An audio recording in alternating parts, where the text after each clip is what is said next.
here's where we're going to have lunch. Sandeman. This is interesting. It looks like a wheelchair. It's used in the first quarter of the 20th century to get water to the workers in the fields, and indicates the second decade of the 20th century. And it was used for getting vegetables from the fields to market. It says early 20th century, used for a variety of things out in the field, but that was 20th century. This looks like a little gypsy caravan, and it doesn't have a label on it. Quite a collection here of riding outfits.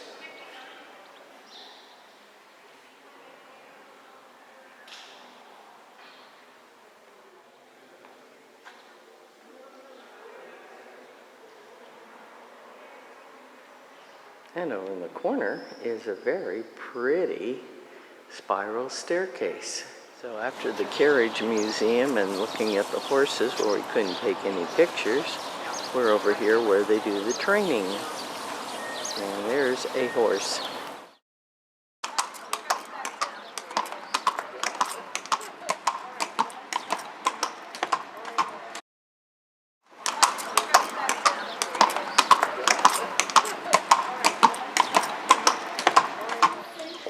The palace was built in the middle of the 19th century.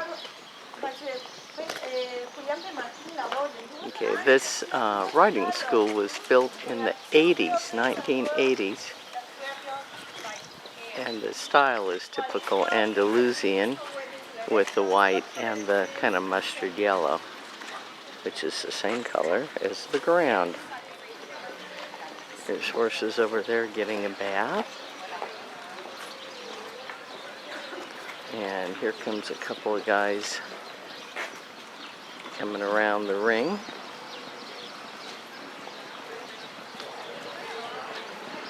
Except for the tourists. There they are. This is the warm-up track. Right now I have exactly 11:04. They're in a carriage, but we can't see them very good. In terms of the 95%.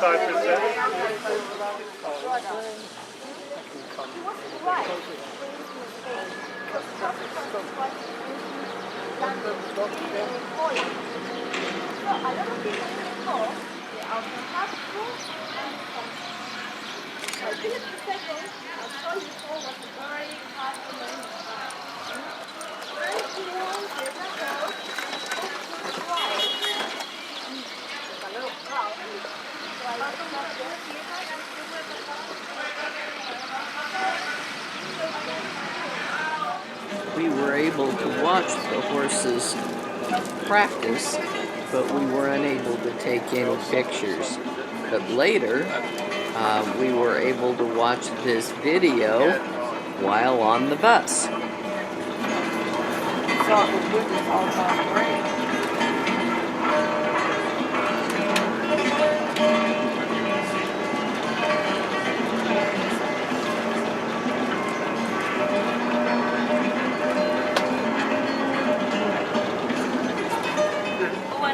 Salty?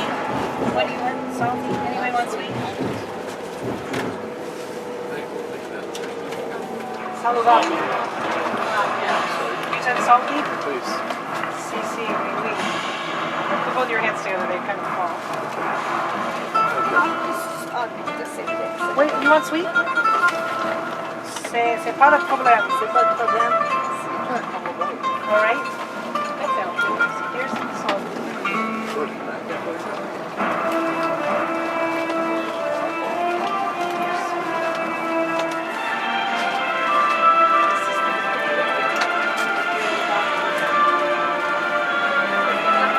Beautiful horse.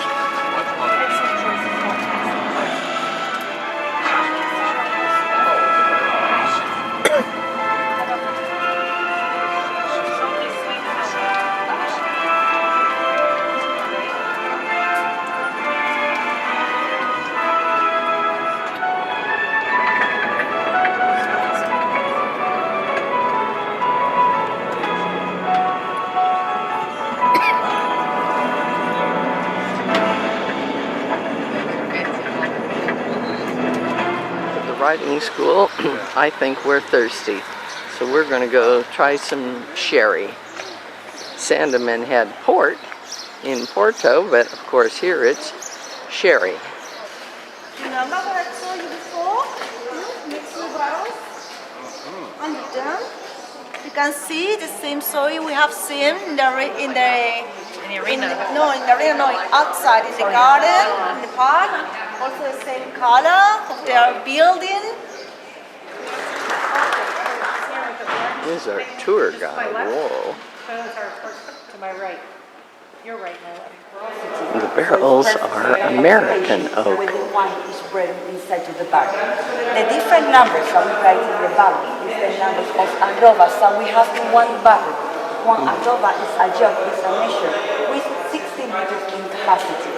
So if we multiply 16 by how many times we use the jug to fit up the barrel, that is the number that we write. For example, 7 multiplied by 16, we know how many liters we have inside the barrel. Oldest bottles are on the bottom, or barrels are on the bottom. This is new. Where? This position has one relation. Up here on top of this tower is a stork.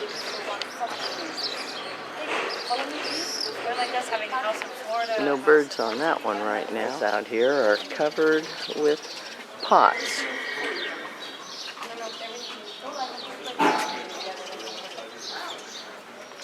And there will be an arbor up here before long. Right now we are in the patio de los millones, one typical Andalusian patio. Paintings that are in representation with the different activities that we have to make in the winery, like the grape harvest, when we have to isolate the grapes.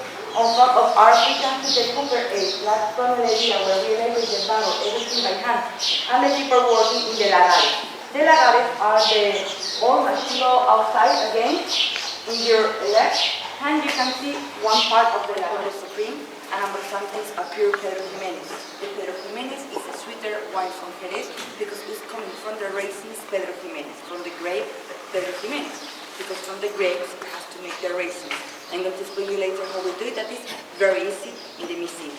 And about the very sour sherries, only Bottles that use 25 to 80 years, then they sell them for whiskey and brandy and vinegar. Chillados and olorosos. Okay, the first activity is the grape harvest, and we have to regulate the grapes between 2 weeks approximately. The last in August, first in September, when the grapes are not mature for to be regulated. And always we have to, it's necessary that they have 10.5 degree Baume, that is the quantity of sugar concentrate. Here's the fermentation room. That the meaning is like 1 week, the sun is sun-dries the grapes, the water is evaporating, and the sugar is concentrated. First we have the grapes, and later we have the raisins. With the raisins, we can elaborate the Pedro Jimenez wine. This is a sweeter wine from Jerez, practically black and with a lot of body. Okay. Finos wine. The second pressing is harder. We use to elaborate the olorosos wine, and the third pressing is very hard. Practically we have the rest of between 10 to 11 4 to 5 alcohol. weeks. It's the moment that we have to do one classification depending about the color, smelling, and tasting. When they are delicate, they need one protection. The protection is the yeast, because the wine is Natural in layer contact of direct with the fungus hair. on top So we have of the wine, biological aging. and then we All the have the contents, the airspace on the top. olorosos with 17.5% alcohol, they are stronger, they don't need any protection, and always they are in contact direct with the hair. So they have oxidation aging. But between So here's the types of sherry. Up at the top we have Fino, Amontillado, and Oloroso. Then we have Pedro Jimenez, and a medium, and a cream sherry. And here's what they all look like. So the floor is a sand that just gets hard naturally. See, it's a little looser over here. And in the summer, they sprinkle it, and that's how they add humidity in here, because it's rather dry. And it helps keep it cooler. They use no artificial air conditioning as the sherry ages.